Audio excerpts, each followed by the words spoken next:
design engineering here at Busch Gardens. I'm also the project manager for the Falcon project in the Utopia realm. So I want to introduce you guys to the construction site. We are very excited to have you guys here. I'm also very excited because we are just finished putting the top cap on this ride. So we also get to be the first ones who get to see the test seat for this ride. So we'll talk about that in a second. But just to give you guys some background about what we're doing, we've been constructing the nation's tallest freestanding drop tower. Which, to put that into some perspective, if you've got the Sheikah ride at 200 feet tall, and you add the Kuba roller coaster on top of that, this ride is equivalent to that, 335 feet tall. So if you look all the way up there, you see some of those guys that probably look pretty small up there, and that's because it's pretty high up there. So, and the other exciting aspect of this ride is that it's going to be the world's first face-down drop tower. And what that means is when you get into your seat, we'll take you all the way up, nearly 300 feet up in the air. And from that point, we'll rotate your seats 90 degrees, so you'll be looking straight down at the ground, nothing below you. And to kick it up another notch, if that's not great enough, we'll hold you up there for a random amount of time. We'll hold you up there for maybe 1 second, maybe 5 seconds, so you'll never be able to know exactly when we're going to drop you. So if you ride Sheikah, you kind of count down how long it's going to be, and you can kind of prepare yourself. This one, we wanted to make sure that you wouldn't be able to be prepared. We just want to let you, hold you up there, and then just let you go, release you. So once we pull you up to the top, we let you go, gravity takes over. I like to say that this ride is equivalent to, it's the closest thing to skydiving without having to step foot in an airplane. Because once we got you up at the very top, we let you go, your arms are sticking out, you're flying, you fly up to 60 miles per hour, and then as you're dropping, the seats will rotate back into the seated position. So if you're, just like if you're flying around, if you're hang gliding or if you're jumping out of an airplane, you pull your parachute, that kicks you back into your seats as you're dropping. So it'll be a very dynamic motion. So it'll be drop, drop, drop, and then spin back to the seated position as you're falling before you hit the brake run. And we're going to have a significant brake run up at the top because once we get you up 60 miles per hour, we got to slow you down, right? So we've got 3.5 G's of braking on this ride. And the way we brake you is mag brakes, so magnet brakes. So if you look at the tower, you can see those white rectangles going all the way up the top. Those are the brake fins that we have on the ride. So it's a similar braking system to what we have for the Cheetah Hunt roller coaster. It's also the same manufacturer, Intamin, for both of those rides. So to build this super tall tower, we obviously had to build a very large foundation, which is also very unique for this ride. Because we live in Florida, you guys know we have hurricane season and all those wind events, so we had to make sure that we incorporated that into the design. The foundation for this ride took H-piles that are big steel piles about this big. We drove 105 of those in the ground, anywhere between 75 and 105 feet into the ground. So we drove those all into the ground, and then we poured a 5-foot thick pile cap to fuse all of those together. And then we started stacking the tube segments on top of each other to get all the way up to the top of the ride. We've got 9 tube segments in total, all the way from the bottom to the top. Our base tube, the very bottom tube, you can see there that we have that little scuttle hole. That's 3.5 inches thick. So imagine how big that is. And we had to bend that steel and fuse it in place. So we did all of the steel manufacturing over in Tarragona, Spain. We put them on a boat and we shipped them over here. It took them about a month to be able to ship all of that stuff over from Spain over to this site. So we've been working on this project since June, so we've been working on it for a significant amount of time. There's a lot of foundation work, a lot of electrical work. Now we're at the point where we just put the top cap on. You can hear our guys up at the very top kind of bolting things together, getting things torqued down. And then for the next few weeks, what we'll be doing is we'll be putting all of our electrical components in. We'll be terminating all the electrical. And then from that point, we'll start our process of kind of getting the ride tested and commissioned so we can get ready to start riding it. So that's what I'm looking forward to. I can't wait till that first day we'll be able to drop. So the ride vehicle itself is 32 seats. They're in groups of 4. So this is one of the seats. This will be the test seat that we have out in front of the ride. And the way it's set up is each row of 4 will be combined together and those seats of 4 will rotate together in an octagonal fashion. So once you get in there, it'll pull you up to the very top, and it'll drop you as you're falling. So this seat, I don't know if anybody want to try it out. I do. Yeah, me too. You go ahead. Oh, man. Get a picture. You can tell me how comfortable it is. You'll be our first test subject ever. Take your hat off. Put it back on. Part of your body. Yeah. So as you're holding up there, we want you to be as comfortable as possible. Obviously, you're going to be pretty scared and nervous while you're up there, so we want the ride experience to be pretty comfortable. So thanks for being our test subject. Here, I'm gonna get in there. Hey, get. Yeah. So we'll make it official. We'll buckle you in. Buckle me in because I really don't want to fall off the ride. I haven't lived yet. Oh, okay. Perfect. Tight in there? I'm tight. You're going to hold on to those grab bars? Uh-huh. Now imagine 335 feet up in the air and then rotating down. The only thing that you see is the ground. Nothing's below you. I think I might be sick. To get not like bad for me, I'll be sick, right? Fun though, right? It'll be a lot of fun. All I right. want you to be screaming all the way down. I'm going to. What kind of goes into that process? Sure. So our testing right now we're working on the electrical system. So we're working on getting all of the electrical components tested out, rung out, all of those connected. So in the next few weeks here, we'll start the commissioning process with the ride manufacturer.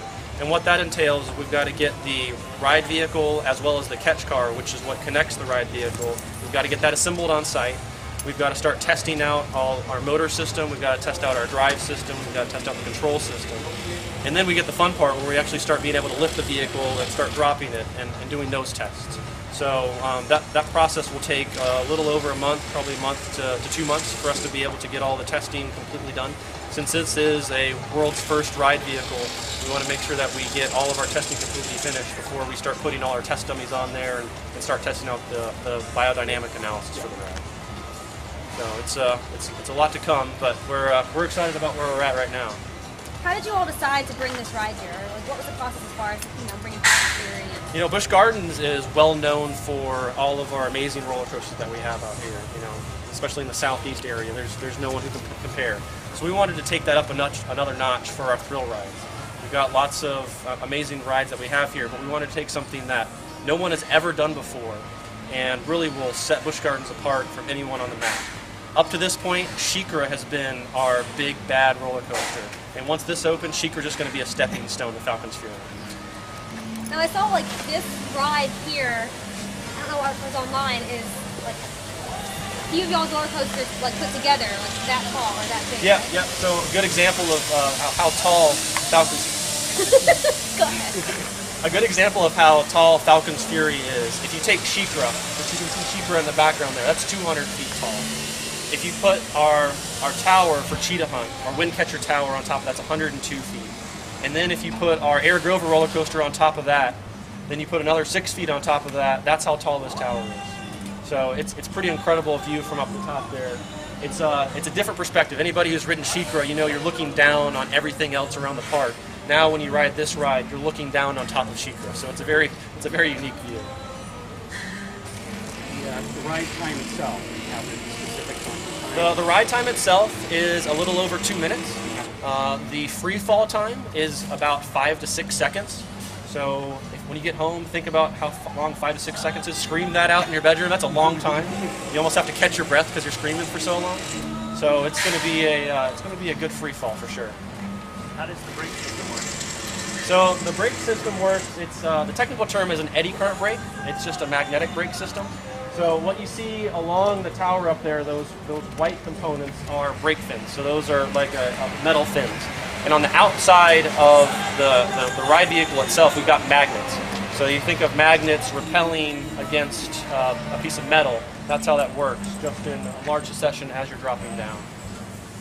You know, your Florida weather here, it's like one huge like rod out there. Yeah. Any big precautions you are? Just like all of our other roller coasters here, we have precautions for wind and for weather. So anytime we have weather that's close in the area, we're going to have to shut the ride down. We've got a weather system here on property that we're constantly monitoring what's going on. This ride itself, obviously since it is a large lightning rod, has a very in-depth and elaborate lightning protection system. We also have a wind gauge up the very top, so we're constantly monitoring what the weather conditions are at any point in time. Now, the unique part about this ride, or another unique part about this ride, is that it's constantly moving with the wind, with the weather, with the sun. The steel, as the sun's hitting it, will actually expand because you got expansion of steel, and the tower will constantly bend away from the sun because the side that is hitting the sun will be just a little bit bigger. So magnify that 335 feet up to the top. You can see it kind of moving throughout the day. If you took a picture of it, you can see it move just very slowly.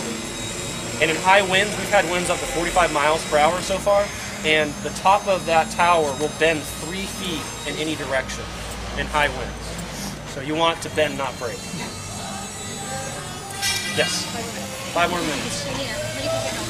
Who else wants to take pictures or other questions? Have you had any challenges so far in building it, or is it looks like it's gone pretty smoothly? It's changed every time I've come to the park, so pretty smoothly? The biggest challenge that we have for any of our rides that we're digging deep into the ground is the water that we encounter. Because we live in Florida, we live pretty close to the water level. So for us to be able to take precautions before that is that we took a very large, in-depth dewatering system to be able to evacuate the water in that area before we dug down and before we put those piles in here. So we had some experiences at Cheetah Hunt when we were digging those trenches where we encountered some water, so we wanted to make sure that if we were digging even larger and deeper, we wanted to try to prevent that. Do you have any seats specifically for larger guests? Do you know if there's going to be a weight limit or anything? It's going to be just like Cheetah Hunt, so anybody who fits in there that should be able to ride. The height restriction that we have is going to be, we're looking at a maximum of 77 inches, but it'll be just like Cheetah Hunt, where if you're any taller than that, you're not going to be able to fit because your shoulders are going to be hitting these top of springs. Do you have a minimum yet? 54. Once we get our final ride testing done, then we'll set that, but right now that's what we're aiming for at this point.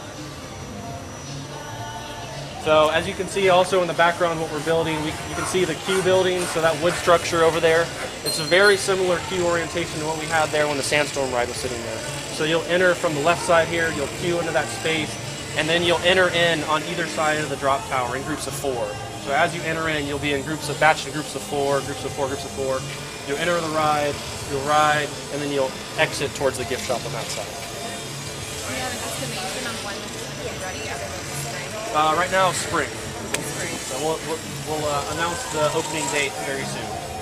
Do they have an estimation of if a ride school running pool function would be hourly? We're looking at a little under 800 people per hour on our capacity. And Who's going to ride? I want to know that. Me? Everybody? Not you? So 2. All right. So 4 ride, 2 non-riders. So when you do the rest of the tour, you'll be able to see all the other fun stuff in Pantopia you'll be able to do. Food you'll be able to buy, merchandise you'll be able to do as these guys are going crazy on the ride. Do we know what the exact height is at the drop? Because we've heard around 300, a little over 300, a little under 300. Maximum height is 282 feet to eye level. In Williamsburg and Mock Tower. Yes. So this one won't rotate. Was there a decision made not to rotate? Was that purely mechanics? Was it a decision based on how Mock Tower doesn't always function properly? No. So the decision for this ride is that there is a very complex system to be able to make those seats rotate. And it's a very heavy system too.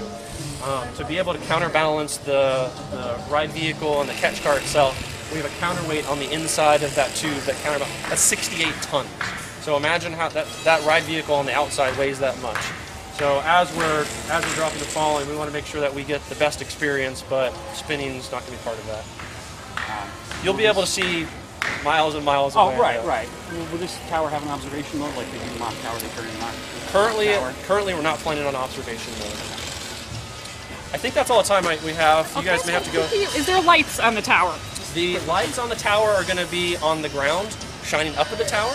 And we have a LED system that we can use any color in the world to make it happen. So we may have red for Christmas and green for other times of year, so we can change it and manipulate it.